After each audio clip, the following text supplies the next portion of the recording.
building a better Bay Area. Moving forward, finding solutions. This is ABC 7 News. Hi there, I'm Kristen Z. You're watching Getting Answers live on ABC 7, Hulu Live, and wherever you stream. We ask experts your questions every day at 3 to get answers for you in real time.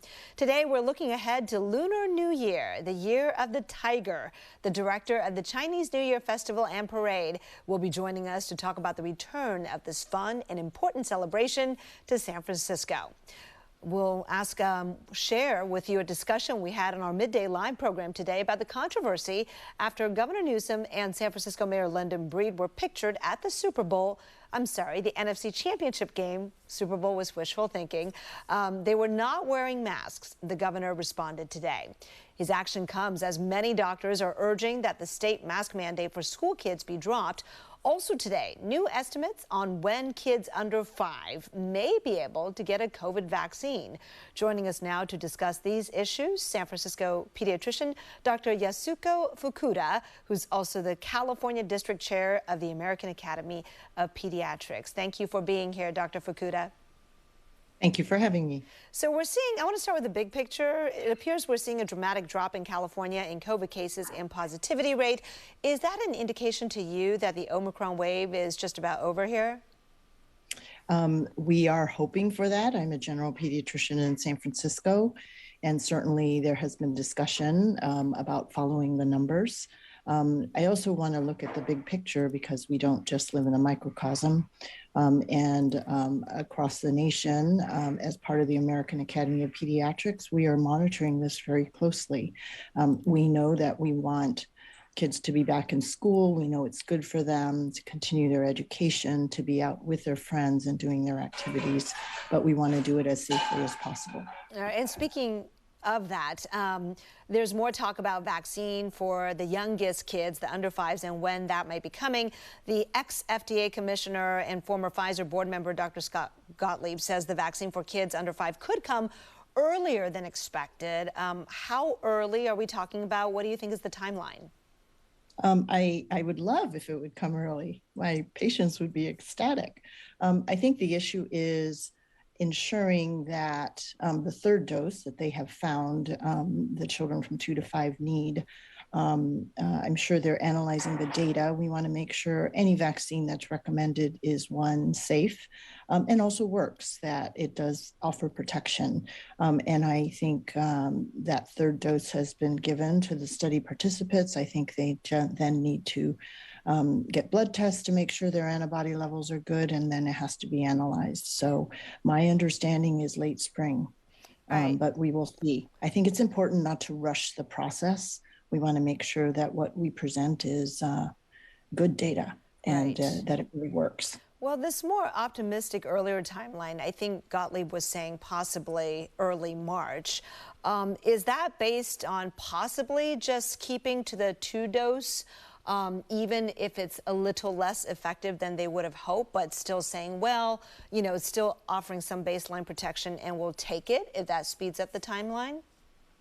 My understanding from the national experts and the American Academy of Pediatrics is having every 2-week updates for us, is that it is, and my understanding is going to be a 3-dose series. Okay.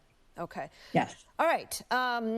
Let's also talk about this. Also today, the Moderna vaccine got full approval from the FDA. It had emergency use authorization before. At this point, is that important at all? Does it move the needle in terms of policy or vaccination rate or anything? I think that as the vaccines get full FDA approval, then we can move forward to consider our recommendations for boosters. As we know that 5 to 6 months after your initial 2 series, the recommendation is to get a booster. And I think all of this is in the interest of making sure that everyone is protected best we can so that we can keep communities safe. All right. Also today, Novavax, that vaccine, they've applied to the FDA for authorization. That is a U.S. biotech company, I think, but the vaccine has only been used in a few other countries, I think mainly in Asia. How is this one different? Is it even needed here? I am sorry, I don't know about that particular company. I know the the details of the Pfizer in particular, because I knew that was coming. So I'm sorry, I can't answer to that. That's okay. I mean, the truth is we probably won't be needing it even in this country, but they did apply for authorization. So I thought I'd point that out as a headline. I want to talk about, you know, more about in fact, more governors across the country seem to be saying we need to learn to live with this. It is time to manage this like an endemic instead of pandemic. Do you agree with that? And I guess, what does that mean to you if we were to start thinking of it as an endemic now? I mean, I think, you know, 2 years is a long time for us to be in this pandemic. And understandably, we want a vision for the future. And we're in a different place than when this pandemic started. We have vaccinations. And by the way, statistics show in California, 5 to 11, so far who've gotten their first dose is 35%. So if we can get everyone vaccinated, if we can make sure that we keep everyone safe, for now, the masking is recommended by the American Academy of Pediatrics. I think the issue is everyone to be responsible, not to go to school or work or anywhere sick, to get vaccinated, to protect ourselves as much as we can. As the situation changes, I think what's important is that we reassess and then relook at what is the state of COVID-19 and how is the virus changing. We don't know what the new variants are going to be like. So there are some unknowns, but I guess I caution patience. I firmly believe that we will be moving forward, and we just don't want to do that without understanding a little better and not go too fast. Well, as you know, tomorrow, San Francisco drops the indoor mask mandate for stable cohorts. And let's talk about your specialty, kids, right? If they're in a classroom all day, you can definitely say that is a stable cohort. So, and over fives can get vaccinated now. So if San Francisco is making the move to make it optional, do you think by extension it's time to make it optional for school settings? I think, again, we have to be cautious. I think that we have to follow what is the science and not jump to conclusions. I think that we are not quite at that place to be able to completely say not to mask. I think it's a community safety issue. And so as of now, the national guidelines are really to not drop that mask mandate at this time. So is San Francisco jumping the gun tomorrow? San Francisco is, I'm sure their public health department is also monitoring it very carefully, as has happened in the past. If there are patterns that start to appear again, then I'm sure that they will relook at policies. I guess what I'm asking is because I hear a lot of parents bring this up, which is if I can go to a gym with a stable cohort, as in the same people who are vaccinated, working out together, why does my child have to wear their mask if the child is vaccinated in a classroom with a stable group of kids? What is the difference, I guess? Is it because, you know, parents hear that the outcomes are actually better for children should they catch COVID. Is that not the case? As of now, that is not what we are advocating for, to catch COVID. It's not like the past chickenpox parties that we had before. The hospitalizations still of children are continuing to rise. The data from September to January, I think it was 18th from the National Academy, showed 7,000 children that were hospitalized with COVID, and the data was on the rise still. So I understand the sentiment. I think that we're being very cautious in terms of our recommendation. As of now, the National Academy also is in agreement that we should have universal masking at this time. Okay. Look, definitely physical health is paramount, but I wonder, as a pediatrician, do you see any social or mental impact on children for, 2 years, I guess, of adhering to these rules and protocol? And what are you seeing from the kids that come? Yes, absolutely. Physically, mentally, socially, from nutrition and exercise and activities that are so important for children, the social interactions that they should have and be able to develop as children are very important. Mental health is a big concern for us as pediatricians, and we talk to children every day, from young to those in teenage and college even. They have been so impacted. So I think this is a very important issue that we continue to address. All right, Dr. Yasuko Fukuda, who is the California District Chair of the American Academy of Pediatrics, thank you so very much for your time and insight. Appreciate the conversation. Thank you, everybody. Hold on. We're going into the year of the tiger, right? So let's go forward. Tiger is strong. We're going to be strong Absolutely. together. Let's be strong together. All right. Thank you so much. And we'll be right back. Speaking of the year of the tiger, we'll talk about the Lunar New Year parade in San Francisco. Coming up next, a special preview.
The Lunar New Year begins tomorrow. Today is New Year's Eve, and the Bay Area is ready to celebrate the Year of the Tiger.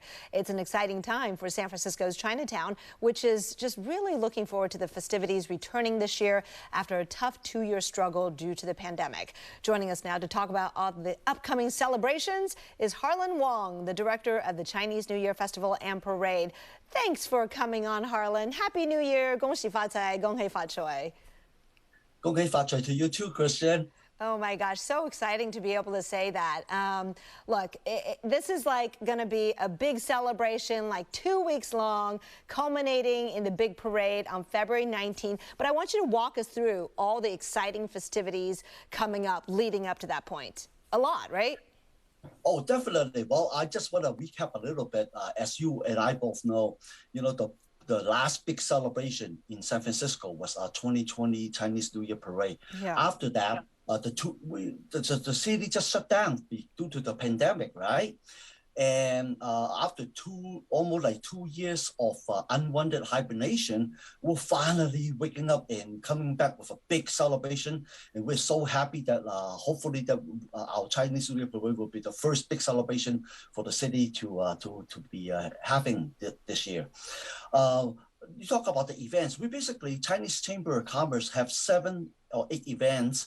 And we have our 2 street fair, the Flower Market Fair, which happened just this weekend. It draws hundreds, thousands of people to Chinatown. And we find that a lot of the merchants are reporting that a lot of the merchandise has been sold out. Oh yeah, we were there, got some video. It was incredible. The Flower Mart this past weekend. I think there's a street fair, right? February 19th weekend, and of course there's the specially decorated cable car. Oh, also tell us about the Tiger on Parade, the sculptures. Definitely. As you mentioned earlier, in 2021, we did not have a parade. We have a virtual broadcast of a parade. We did not have an in-person parade. So I added a new event to our celebration, and that is the Ox on Parade. We have ox sculptures display around the city for everybody to go and enjoy. So following the success of the Ox on Parade, we follow it with the Tiger on Parade. And I can see that on your screen. You have one of our Warriors Tiger. That's right. Located at the Thrive City Plaza. So we have 6 tigers displayed all around the city, and the Warrior Tiger is one of them. One that we're really proud of because they have, as you know, Warrior friends are very enthusiastic. Oh yeah. And the tiger at the plaza received a lot of attention. Oh my gosh. A lot of people been taking picture with it, and I just want everybody to know that we are having a photo contest attached to this event. Anybody, take a picture with any one of the 6 tiger, and they could submit actually multiple times. Tag us on ChineseParade.com, Tiger on Parade, as a matter of fact, and we'll enter to a photo contest, and you're entitled to win possibly a limited edition tiger T-shirt and a tiger mask. I should do that. Hashtag that. And mercifully, my producer took that photo of me off, looking all silly there. No, it was very special to be able to do that. Tell us about the tiger, its place in the zodiac, its significance and symbolism. Sure. So we all know tigers are very brave, confident, energetic, and they love a challenge. All the attribute that we need to conquer this pandemic. Yeah, no, so this is very auspicious, and you're right, perfect timing as we hopefully put an end to the pandemic very soon. I know it's been super hard for the businesses in Chinatown in terms of restaurants, shopping, so this is bringing people back, and it's all great. Tell us about the parade, like anything different with the floats? I'm hearing rumors about like a Star Wars presence. What's going on there? Exactly it. So like I mentioned earlier, I want a big comeback for the 2022 parade. Yeah. So for the first time in parade history, we will have fireworks show at Union Square. Ooh. This is the first time ever. And as you kind of let out a little bit earlier, we're going to have a parade unit from a galaxy far, far away, the 501st Legion from the movie Star Wars. Wow, Star Wars, fireworks, you see the cable car here, specially decorated. I think that runs through February 20th, right? And people can see, right? That's awesome. I want to ask you, how do you maintain COVID safety? Are there any requirements for either parade participants or attendees? Definitely. So basically, we have a health and safety protocol that we follow. All the parade volunteers and all the parade units must follow that protocol, which is they have to be vaccinated or negative testing, and they have to be wearing masks. Mask is strongly encouraged, of course, but we cannot enforce, especially because this is an outdoor event. Right. Outdoor event, of course, that in itself makes it safer, a great place for the whole family. Okay, so it's free, right? But I'm also reading something about Eventbrite. So I don't know, do you need tickets or just show up? Sure.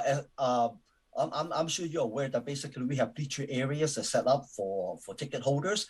Unfortunately, my understanding is that we have 3 different bleachers. One at Union Square, one at the reviewing stand, and one on Kearny Street between Sacramento and Clay. And the thing is, the one at Union Square and at the reviewing stand, I'm told that they sold out already. Oh. So the only remaining bleacher available is Section B, which is located on Kearny between Sacramento and Clay. All right. Well, if you want to get more details about the Alaska Airlines Chinese New Year Festival and Parade, go to the website, which has a very easy to remember web address, right, Harlan? Correct. Give it to us. ChineseParade.com. ChineseParade.com. That's it. Okay. That's the ChineseParade.com at our parade website. And I just want to make a correction. I actually make a mistake saying that it's California and Clay. I mean, Sacramento and Clay. It's actually between California and Sacramento. That's where the beaches are located. Okay, sounds good. Harlan, it sounds amazing, all the work that you put into it. It's a great celebration for the community, great for the city of San Francisco, and everybody can come from all over. Family fun and so worthwhile. Thank you so much. Thank you for having me, Christian. All right, see you soon. Take care. See you. Bye-bye. Bye-bye. We'll take a short break and be right back with more.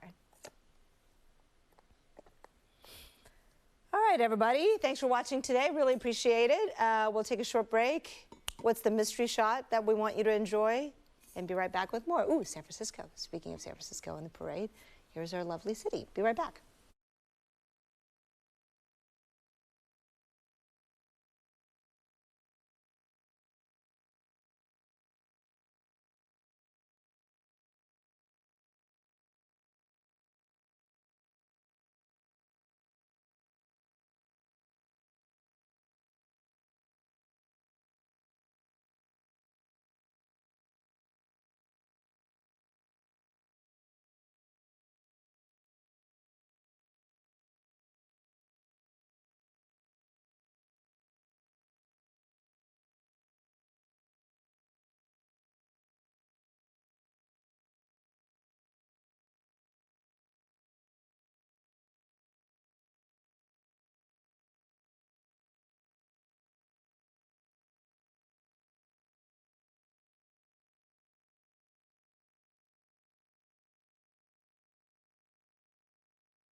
Now we want to bring you a segment we featured on Midday Live today called Hot Topics. We did discuss the news of the day and our take on it. Reggie, Jobina, and I tackled the criticism facing Governor Newsom and San Francisco Mayor London Breed after both were pictured at the 49ers-Rams game yesterday without their masks on. Here's our discussion.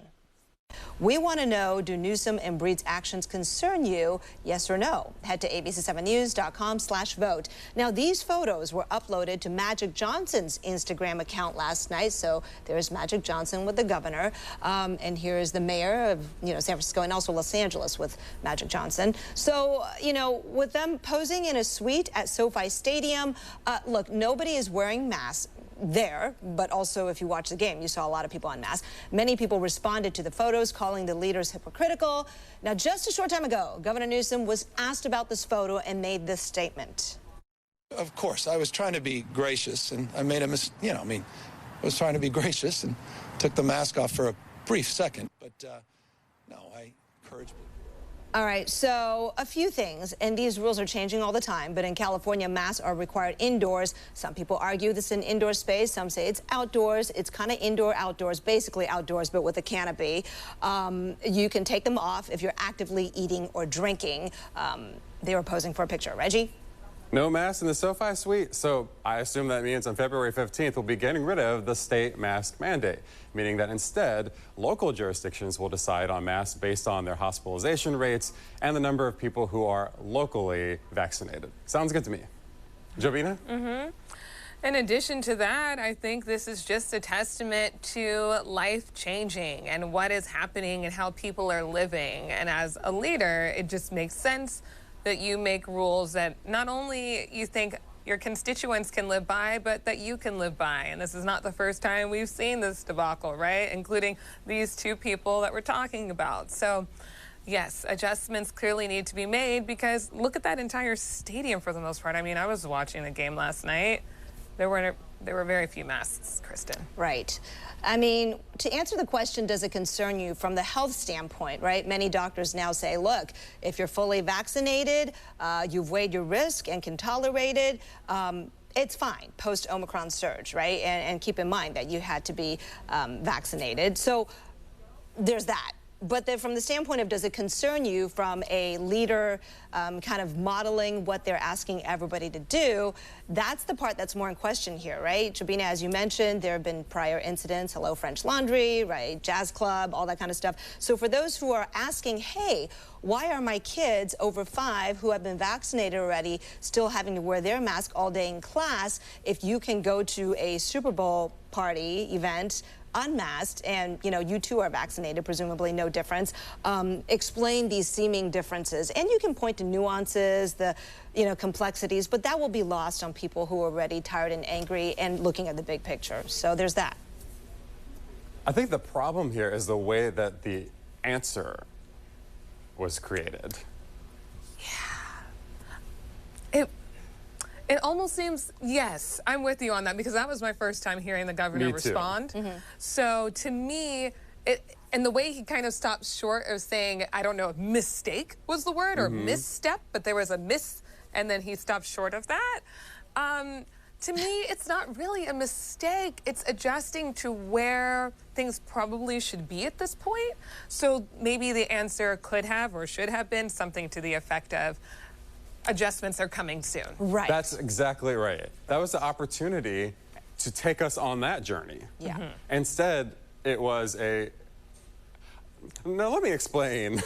Yeah. And I don't think that that's going to work. Yeah. He couldn't quite get there to say that, yep, it's time to adjust, or, it's a mistake in so much that it hasn't been adjusted yet, and I'm not modeling what I've asked people to do. But is it a mistake? I mean... You had to know that question was coming. Yeah. I mean, the headlines are everywhere. Yeah. Okay. Okay. 69%. Newsom and Breed's actions don't concern you. This is stunning to me. I'm surprised. This is not usually how our audience reacts. Well, can we break that down more from the health and medical standpoint, or from the consistency, modeling what you asked standpoint? I think that either way it's surprising. But I also think that it suggests a movement in our audience, and also a movement to where other people are too. That's what I'm guessing. Definitely. Okay, that's very interesting. Very interesting. Thanks for voting today. 2 quick bits. One, obviously, we're not over the fact that we weren't going to be at the Super Bowl. It was the NFC Championship game. But a little bit more about the governor's explanation. He said he unmasked for the photo, saying, quote, in my left hand is a mask, and I took the photo the rest of the time. I wore it, as we all should, not when I had a glass of water, and I encourage everyone else to do so. We'll take a short break and be right back.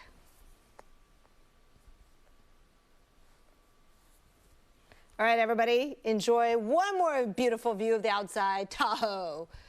Don't you wish you were there?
Thanks so much for joining us on this interactive show, Getting Answers. We'll be here every weekday at 3 on air and on live stream with your questions. See you later.